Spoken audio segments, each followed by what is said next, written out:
Walker with Joe in Miracle's Mirror, I'm sure that I would just concede. I would embarrass myself I would just concede thoroughly. Instead of playing, I wouldn't just waste the time because like I'm gonna lose and it's not gonna be quick either, and it's gonna be kind of embarrassing. Like my series of plays versus his, I'll be spinning my top and fetching wrong and tapping the wrong mana, and it'll just not be pretty. I would just try to be going beatdowns with Click. I would just be trying to get in this kitchen. We're going to watch JJ Garlock and Braun-Duin to start off round number 3 here. We've got Maverick versus Shardless Bug to get things underway here. Maverick, kind of a past relic. Well, it did make the top 4 of the Legacy Open in Detroit a few weeks ago in the hands of Thomas Herzog, who former Michigan State basketball player who had an incredible top 8 match. The tall guy. Yes. Yeah, I've played against him before. An incredible top 8 match. Lost in the semifinals, unfortunately, but very good showing with Maverick. And JJ Garlock starting off here 2-0. I played against Tom at the Invitational in Indianapolis last year. He's probably 6'8". He's 7 foot. Yeah, he's really, really tall. And he was wearing a Michigan State warm-up. Yep. And so, I was not going to be the guy. I thought about it. I was just like, hey, do you play basketball? But I decided against it. I'm sure he gets that a lot. So. You think so? We see a noble hierarchy here for Garlock. Braun-Duin is going to sacrifice the Polluted Delta to go get an Underground Sea. We'll see what he wants to lead off with here. Playing Shardless today. Normally playing, Brian's actually dabbled quite a bit. He's played Sneak and Show. He has played Esper Deathblade. I'm not sure if he's ever played Shardless Bug before, but he decided he wanted to give it a try this weekend. So he's just got a Deathrite Shaman to begin, a card he is very familiar with. I'm sure any disciple of the Jerry T Dojo has picked up Shardless Bug at least once. Yeah. But you're right that I definitely associate him with playing other decks. We've got a Windswept Heath here for Garlock. He's going to go down to 18, and we'll see what he can find this go-around. What's really compelling to me about Shardless Bug, for those of you who are not that familiar with Legacy, is because of the card Shardless Agent, it really informs a lot of your deck building decision. Most blue decks, especially those with Deathrite Shaman, playing some mixture of dazes and spell pierces to keep people off of the spells they're trying to cast, those are not powerful things to be cascading into. And so even though it's a kind of a blue tempo deck, the same way that a lot of the other ones are, the spell choices are very much different because Shardless Agent causes you to have to play different cards. Thalia going to be placed on the stack here. Braun-Duin does have a Forcible in his hand. Looks like he's going to use it, removing an Ancestral Vision. Thalia proving to be pretty difficult. Looks like Brian might be a little bottlenecked on mana here, so the 2-1 will get countered. We'll see if Garlock does have anything to follow this up with. It looks like he does have Noble Hierarch to cast a Deathrite Shaman. And this is one of the charms of playing Maverick. Force of Will is just not very good against this deck. There's a lot of interchangeable cards, a lot of redundancy, and so you don't care about any one particular spell getting countered. Now, the deck is primarily about Knight of the Reliquary. There's 4 copies in this list, and when it gets active, this deck is competing on an entirely different level. There's so many powerful lands to go get. You can start looping Wastelands and so forth. And Garlock's list actually has a Thespian Sage Dark Depths kill rolled into it. Yeah. So a lot of power once Knight is online, but by and large, the pieces are redundant and interchangeable. And not too surprising to see the Thespian Stage Dark Depths combo now. It's a way for Maverick to actually get the job done pretty quickly. It doesn't take Knight of the Reliquary too long, but there are definitely some matchups where it's actually too slow. Here's Deathrite Shaman going to allow for a turn 2. Liliana the Ville. BBD's going to make Garlock sacrifice a creature. There goes Noble Hierarch. This seems Deathrite Shaman can actually get the job done on Liliana. Seems like BBD's probably got a pretty weak hand here. And this is the value of playing a deck like Maverick. I mean, Brian's opening here of Deathrite Shaman with Force of Will backup, turn 2 Liliana. That would be tough for a lot of decks to compete with, but Garlock is doing just fine. See if Garlock does want to go after Liliana. See if he wants to cast his turn. Looks like he may be looking to cast a Zenith here. Yeah, he also has Mother Runes in hand, and a Scavenging Ooze, so a lot of potential plays this turn. Could just play Mother of Runes Zenith for 0, go get a Dryad Arbor. Actually, a lot of options available to him. I think most importantly, you gotta get that Liliana off the table if you can. I think that's going to be a priority for him this turn. Oh, looks like maybe not. Gonna just cast Zenith for 1. Maybe he's happy with the symmetrical discard next turn because he has a Scavenging Ooze in his hand that isn't up to very much. And this allows him to advance his board quite far and set up Mother of Runes plus Knight of the Reliquary the following turn, which is very powerful. I agree with you, my instinct. I think this turn would have been to simply attack with a Deathrite Shaman and Zenith for a Dryad Arbor. And the only reason I would want to do that, I mean, one, Liliana is just a very powerful card that I don't want to have left on the table. But the other reason is just both the cards in his hand are actually quite good. Sure. Scavenging Ooze and Knight of the Reliquary. I wouldn't want to discard either one of those. Here's a Brainstorm. It's also worth noting that there's no guarantee that Garlock gets the opportunity to kill this Liliana the following turn. Yeah. You know, you see Brian's picked up a Tarmogoyf. Now that becomes troubling to attack through. And also Brainstorm can set up his hand in such a way that he can really make an informed decision on what he wants to discard as well. Absolutely. And how good is the second Deathrite Shaman versus having a Dryad Arbor in play feels interchangeable to me. And in fact, the Dryad Arbor may be a more stable source of mana. And chances are maybe the card that he would rather be looking to discard is actually just the Green Sun Zenith itself. Yes. Either way, Brainstorm is in the process of resolving here for Braun-Duin. He's going to put 2 cards back. We'll see where he wants to go from there.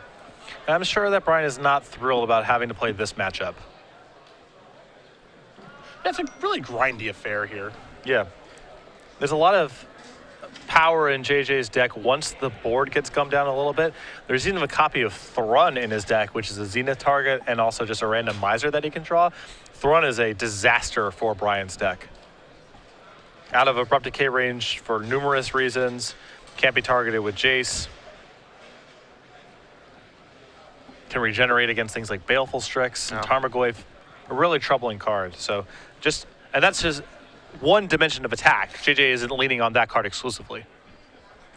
Well, Brian finally done resolving the Brainstorm. Liliana gonna tick on up. See what Garlock wants to discard. Brian very ready to discard. Garlock is gonna discard. Wow, Knight of the Reliquary. Whew. Gonna remove the Windswept Teeth. Gonna cast a Tarmogoyf. Play a Creeping Tar Pit and pass the turn back. Good turn there for Brian. Yeah, and this is the concern of what we were talking about before about now killing Liliana that turn, is there's no guarantee you get to kill it the following turn. Garlock with just a Scavenging Ooze in his hand. Tarmogoyf sitting at a 3-4 for right now. We'll check the power and the toughness of it, but between Scavenging Ooze and Deathrite Shaman, that thing is going to be fluctuating a lot. Yes. Draw a card, a Wasteland here for Garlock. Not a bad draw at all. Take care of that Creeping Tar Pit if you'd like.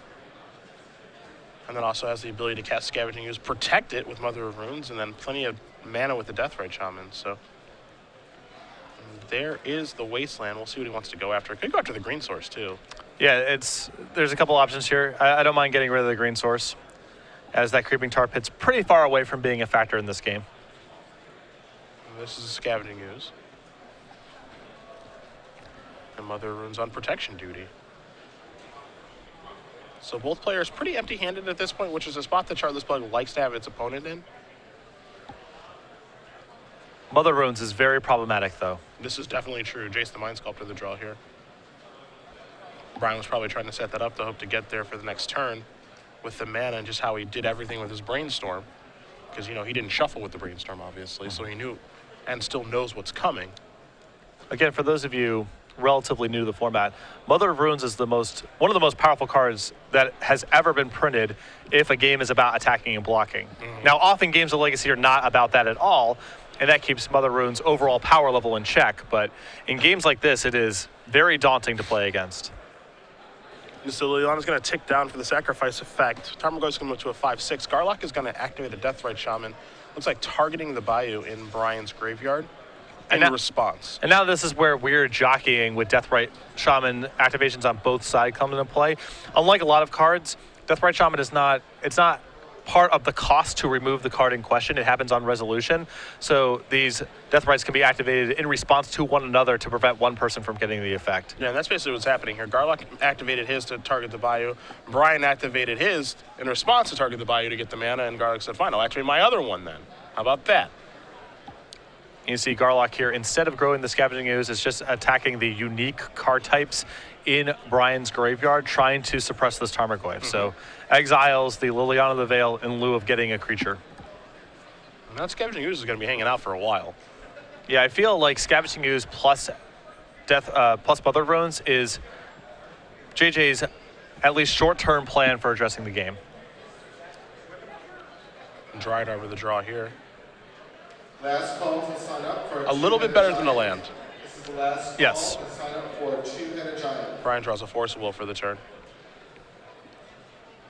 Tarmogoyf, no real great attacks for it right now. Even if it were to come rumbling across, Garlock could simply just take the damage and move forward accordingly. Yeah. Both players sitting at 18, a lot of life for each of them. And you see Brian with Jace the Mind Sculptor in hand. He can't cast it, but even if he could, because of Mother Runes, really wouldn't provide that much utility. Yep. And JJ can really start going to work with the Scavenging Ooze, attacking the graveyard and growing it. So the Ooze gets larger and the Tarmogoyf gets smaller. Ooze is going to go to work now. It's going to start by eating Deathrite Shaman. Garlock going to gain a life.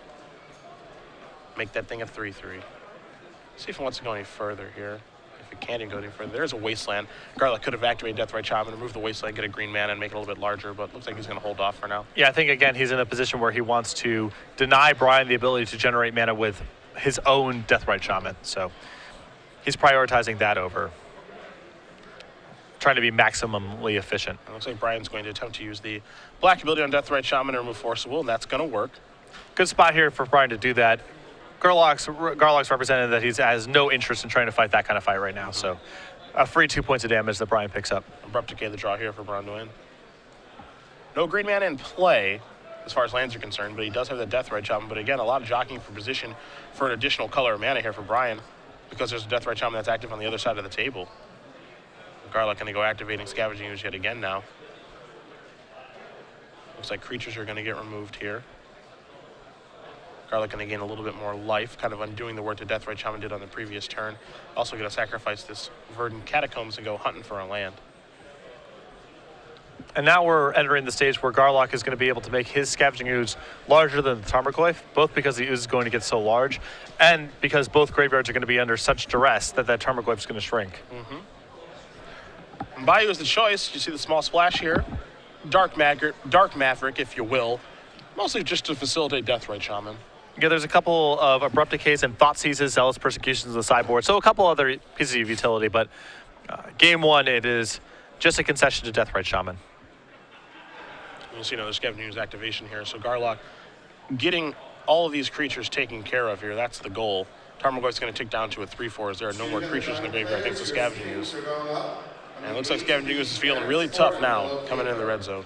Again, 2 of the giant players, your seedings are up. And it's interesting to see kind of the hard lock here between Mother of Runes and Scavenging Ooze against Tarmogoyf. This is tough. Yeah, again, this Maverick deck and decks similar to it are quite powerful against decks that are trying to generate an advantage on the ground. Green Sun Zenith looks like it's going to be played for 2 here. Brian staring at a Force One in his hand. I think he's got another blue card as well. I guess the question is, does he care about this resolving? Well, the other question is he going to find something better to Force of Will than this Zenith? Yeah. Just seems like Knight of the Reliquaries are the thing to be most scared of. And this is kind of a makeshift Knight of the Reliquary card. Not really sure what he's going to search for with 2, but Brian has no interest in finding out, so. Yeah, the 2s that he has access to in his deck, 2 copies of Kasali Pride Mage, the Scavenging Ooze, which is already in play, a Gaddock Teague, and a Script Ranger. So I would imagine Script Ranger would have been the target there, but we will not know. Let's see Deathrite Shaman go removing yet again here. Garlock not willing to move with his. See the life totals here, 11-17. Tarmogoyf the draw looks like here for Brian. Yeah, again, just stuck on green mana. I believe it was him to Torak, which okay. is equally useless. Yeah, okay, sure. It's all bad. Garlock's in a position now where he can draw nearly any card he finds here. There's not even a Battered Skull in his deck, even though there's Stoneforge Mystic, just 2 swords and an Umezawa's Jite, so he's good to go on all fronts. Even the Thrun. Ah, yes, the Trun. Can even cast the Trun. There's so many angles of attack that Garlock is pressuring Brian on right now. Brian's going to try to go beatdowns here. I think this is trying to induce a mistake. Yeah. Like some sort of block and then activate Mother of Runes, something of that nature. And Garlock looks like he's going to activate Scavenging Ooze to remove something from the graveyard here. There goes a Force of Will. No life will be gained, of course, because it's not a creature, but... Curious that it would be Force of Will and not the Ancestral Vision. Yeah, me too. As that the Ancestral Vision, I believe, is the lone sorcery in any graveyard. Also, this attack is just... Part of it is Brian just can't block, so what else is he going to do? Yeah. Got to do something. Again, I think that's just an attempt to induce a mistake. Maybe Garlock just blocks, activates Mother of Runes, protection from green, and then in response, Brian Abrupt Decays it to get himself out of this situation. It would be very difficult to do, obviously. Yeah, and if nothing else, Brian has gotten a couple shots in with Deathrite Shaman activation, so... Yeah. I don't think he can win the game by damage racing, but he's at least pressuring Garlock's life total a little bit. So One Swept Heath going to come into play here now. You see Braun-Duin going to move down to 5. Garlock at 14 life right now. Braun-Duin going to activate Deathrite Shaman again. So let's see what he's going to go after here. Looks like he may attempt to go after a land. yeah, and this may compel a response here. It just says that's okay. I think what he's trying to do here is he's going to probably try to Abrupt Decay something and then hope to untap, draw a land, and spike Jace. Something like that. He's got to get a little bit lucky at this point or induce some sort of mistake. But even spiking Jace doesn't necessarily get him out of It's the not woods. great, Yeah. no. Because Garlock can remove the last land from either graveyard right now with the Ooze, for example, and then it's not only to draw a land, but it has to be a fetch land. Yeah, there's a Creeping Tar Pit. There's a land just comes into play tapped. Yeah. Perfect. I mean, there's a lot of ways for Garlock to stop Brian's game plan here. Again, I think that Brian is just trying to induce a mistake or get lucky. And in a situation like this where he's essentially hard-locked, that's all you can really do. Yeah. And Brian draws his Creeping Tar Pit and he just packs up the game. So JJ Garlock's going to win game number 1 here over Brian Braun-Duin. Maverick up a game over Shartless Bug and the 1-2 punch of Mother of Runes and Scavenging Ooze. I was not necessarily a fan of every decision that Garlock made that game, but he definitely had a game plan. He knew exactly how he wanted to execute that game. Did so pretty nicely, and Mother of Runes plus Scavenging Ooze, just too much for Brian to get through that first game. We'll move to the sideboards here. I got BBDs in front of me. I'm looking at 2 Pithing Needles, a Maelstrom Pulse, 2 Baleful Strix, 2 Nile Spellbombs, 2 Disfigures, 3 Thoughtseize, a Force of Will, and 2 copies of Golgari Charm. Actually like Charm a lot in this matchup. Takes care of a lot of creatures, surprisingly enough. Yeah, very heavy 1 toughness element to the Maverick deck. 4 copies of Mother of Runes, 2 copies of Noble Hierarch, 4 copies of Thalia, a Script Ranger for good measure. Mother of Runes, of course, can't protect itself or other creatures from that effect, so I expected the charms to come in, certainly. I also like this figure in this matchup as well. There's, we all talked about the 1 toughness creatures. There are 2 toughness ones as well. A Scavenging Ooze to start. You're not really going to ever catch Knight of the Reliquary with that card. That's very unlikely. But you'll catch, a card like Stoneforge Mystic, Gaddock Teague. There are definitely things that this figure can't hit. And because, a card like Force of Will is so bad here, there are some pretty easy cards for Brian to sideboard out. Cheap answers to Mother of Runes are really important for Brian. We saw what happened that game when Mother of Runes was allowed to untap. Brian essentially couldn't play the game anymore. So he's definitely going to want more cheap answers to that. I think we're going to see Maelstrom Pulse coming as well, just another good answer to things like Knight of the Reliquary. And the Baleful Strixes, I think, are reasonable as well. I like Baleful Strix a lot here. I do. It's just another thing that makes using Mother of Runes defensively for the entire game challenging because you have a really powerful blocker. On Garlock's side, a sideboard of a Gaddock Teague, a Bajuka Bog, a Surgical Extraction, 3 copies of Thoughtseize, a Wilt Leaf Liege, 2 Chokes, 2 Banishing Lights, 2 Abrupt Decays, and 2 copies of Zealous Persecution. I like the Abrupt Decays, good answer to Tarmogoyf. Not that Tarmogoyf's the most meaningful card, but it's just good to have more answers. I don't know if he's going to want to go to Choke. Brian's shown he has Deathrite Shaman, Bayou, Creeping Tar Pit. He's not necessarily locked by Choke, even though he's base blue, so I don't think he's going to bring that in. The Wilt Leaf Liege is pretty attractive. I love it. Love it. I don't know if it's necessarily in there for this matchup specifically, but of course it's excellent against a Liliana plus activation and can also push his creatures out of Golgari Charm range, so I'm all about that. And he may want to bring in the Bajuka Bog as a value land, as Brian is leaning a little bit on his graveyard with Tarmogoyf and Deathrite Shaman. A lot of options for both players. And Garlock's list is a little light on value lands as far as a deck like Maverick goes, even though it has 4 copies of Knight of the Reliquary. No Mazavith, for example. The only value lands in here are a Horizon Canopy, a Caracas, and a Gaia's Cradle, all of which are just fine to draw in most normal games. And then the Thespian Sage Dark Depths combo. Other than that, it's just fetch lands, some basics, and some dual lands. Okay, nothing crazy. Yeah, usually you see, I would say usually you see a Mazavith in these lists. I mean, there's a wide range of cards you can find because the Reliquary engine is so powerful. But yeah, you oftentimes do see Mazavith. Yeah. That's definitely true. Sometimes you see something like Ghost Quarter supplementing the 4 Wastelands. There's a lot of different ways you can build the Maverick mana base. Oh, we'll see if anything does change here for either player. You see them both kind of going to the well. A lot of options available to them. We'll see what they want to do moving forward. Garlock did win game number 1 again over Braun-Duin, so BBD will have the option to play first. Chartless Bug, his weapon of choice this weekend, starting off 2-0. A lot of players to follow this weekend, of course. Eric Rill, the runner-up now. He has taken the lead over Chris Van Meter, number 2 right now in our Season 2 Open Series race. And then you've got Tenjum, who plus 20 points. Really, really big deal for him. He moves into the top 8 of the Season 2 leaderboard as well. So some real waves being made here. I know Joe Lissette was playing a little bit earlier this round. He's within, he's within eyesight of us, but he's also no longer sitting at the table anymore. And if you take a look at the clock, we're about 29 minutes, about 20 minutes into the round here. He's playing miracles, so you have to imagine something didn't go right for him this round. 301 players today playing in the Legacy Open, which is great. The attendance was a little bit on the light side for the Standard Open yesterday. I was wondering if that was going to carry over to the Legacy Open, but a healthy 300-plus player field. And no way we're going to get an 8-rounder here. I think you guys had an 8-rounder in Detroit, right? Yes. Yeah. I think Detroit and was Orlando 8 rounds? I think those were the only 2 8-rounders I recall this year. I think this year, yeah. Well, we've got a healthy 9-rounder here today. Some big names battling for those Open Series points for the Players' Championship. And here for Season 2. Brian Braun-Duin, of course, already has punched his ticket to Roanoke at the end of the year. But the man loves to battle. Yes.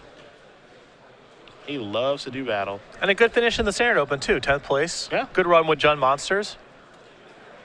There's a Tropical Island to start things off.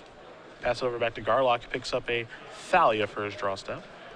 This is a Savannah into a Mother of Runes. The dreaded opening. I would kill that. If I could kill that, I would. Because if you don't kill it now, you're unlikely to kill it later. This is an end of turn brainstorm, so Brian is really putting a lot of emphasis on, okay, I need to get this thing dead right now. And the third card he did pick up actually was a copy of Abrupt Decay. Really, really important. See a couple copies of Liliana over there. Also has a Shardless Agent in his hand as well, does Brian. And for our creature deck, Maverick's pretty robust against Liliana, all things considered. There's a lot of interchangeable creatures, and if you go Liliana and Edict, the deck has the ability to just go get a Horizon Canopy and finish it off. So even though Liliana's potent against creature decks in general, and Maverick's no exception, Maverick is on the more robust end. Verdant Catacombs getting a sacrifice here for a Bayou. Brian able to clear things off with his brainstorm a little bit here. Probably going to fire away that Abrupt Decay over towards the Mother of Runes and move forward after that. Again, it's so important to keep Mother of Runes off the table, and there is the Decay to do that. Yeah. You can't mess around here. We saw what it did last game, which was essentially nothing and everything at the same time. It was in play for most of the game. Mm-hmm. It never activated, or it activated once, but the point wasn't whether or not it was activating. And there's another one. You see Garlock does have a Deathrite Shaman in his hand as well, so able to overcome Liliana at this point as well, because that can sacrifice a Deathrite Shaman. Him to Torak to draw here for Brian. And this is what I was alluding to as far as robustness against Liliana goes. Liliana the Veil not even that powerful right now. It's fine. Perfectly fine, yeah. See Liliana's going to come into play. -2. 1 counter left. Garlock's going to sacrifice a creature. We'll see which one he wants to sacrifice. I would be inclined to sacrifice a Deathrite Shaman, but maybe he has another plan. Mother was just so good for him last game. Yeah.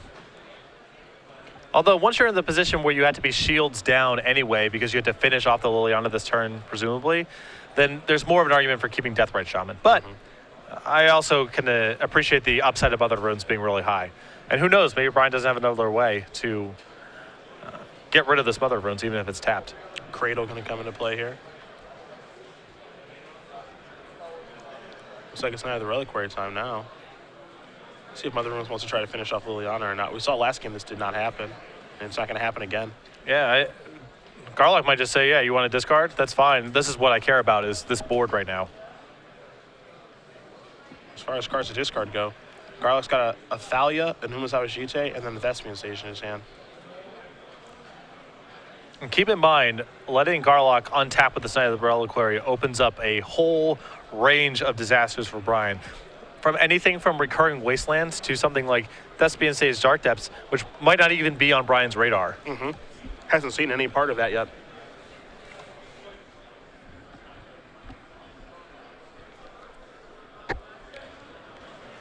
So let's see what's in store here. On Brian's side of things, he's definitely got some real decisions to make now. Mother of Rune's basically protecting the Knight of the Reliquary, but once Knight of the Reliquary does get active in this deck, the deck goes kind of from 0 to 60, as you mentioned. It's a much different deck when it has Knight versus when it doesn't. Brian, for example, has the option to him and plus Lily on this turn and clear out all of Garlock's hand, but it's not clear if Garlock needs any other cards in play to generate an enormous edge. Yeah, he didn't need any more last game. Right. He had Mother of Runes plus a creature. And it was just Scavenging Ooze. It wasn't even Knight of the Reliquary. Knight is a whole different level of risk here.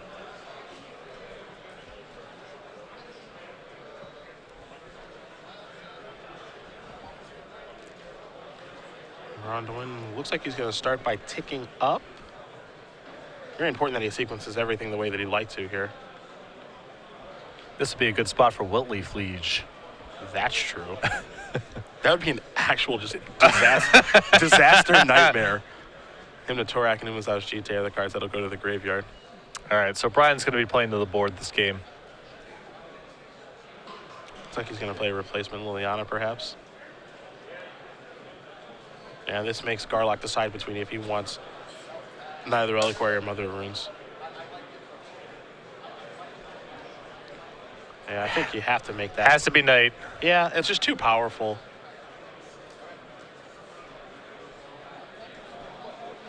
See, Thespian Sage is going to come into play here. The jig is up now, by the way. Yeah. Yeah, but Thespian Sage 4. Oh, no. Oh, no. There's a Deathrite Shaman. Garlock's just going to pass the turn back here.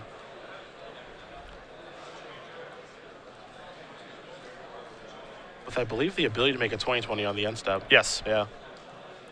The jig is up. Yeah.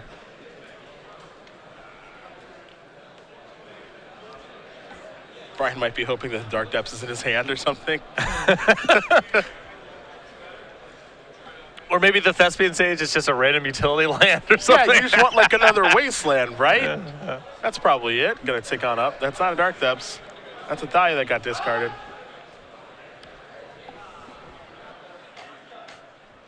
Brian looking at Jace, and as good as Jace the Mind Sculptor is, I don't think it's gonna be able to get him out of this situation. Yeah. Gonna start by sacrificing, looks like Verdant Catacombs. Yep, gonna go down to 18.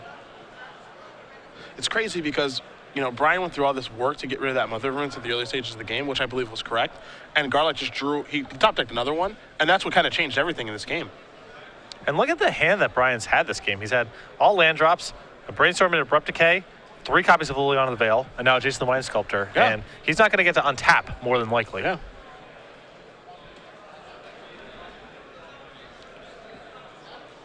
Kind of crazy to think about. Yeah. And again, it just really speaks to the power level of Maverick when the game is about attacking and blocking and using removal spells. In that world, the deck is very, very good. See what Brian's trying to set up here, if anything. Again, just kind of staring at Jace. Maverick's also a really sweet deck because it just feels there's like this pile of sweet synergistic creatures. When the central focus of your deck is untapping with Knight of the Reliquary, you're playing pretty honest Magic. You're saying, yeah, opponent, you're going to get to do your thing too. We'll find out whose thing is better. Yeah. There's a certain charm to that, and is often not the case in Legacy. I like that Knight of the Reliquary is seen as honest. It is truly anything but. Chaining together 4 wastelands is the good guy. Here's Jace. Gonna bounce Knight of the Reliquary. We may have a response. I'm gonna respond. Brian, I'm afraid I've got some bad news. And you can see the look on Brian's face. I think he knows he's done in. Yep. Gonna add 2 mana with the Cradle, sacrifice the Bayou, go get a Dark Depths. Thespian Sage will copy that. And as long as Garlock does everything correct here, which is he keeps the stage and lets the Depths go. For those of you not familiar with the combo, Thespian Sage targets Dark Depths. Thespian Sage then becomes a Dark Depths with 0 counters on it. Merit Lage is good to go, Merit Lage is good to go, and there it is. 2020. Brian just shrugged his shoulders and says, yeah, I'm dead. Yep. That's going to do it. JJ Garlock does defeat Brian Braun-Duin 2-0. Maverick moves on to 3-0 here early in our Legacy Open in Cincinnati, defeating Chartless Bug in 2 rather convincing games, showing off the power of Mother of Runes. And Thespian Sage has really shaken up Legacy quite a bit. There's all sorts of decks that now incorporate this package, whether it's lands. We've seen Kurt Spies do this with lands. We've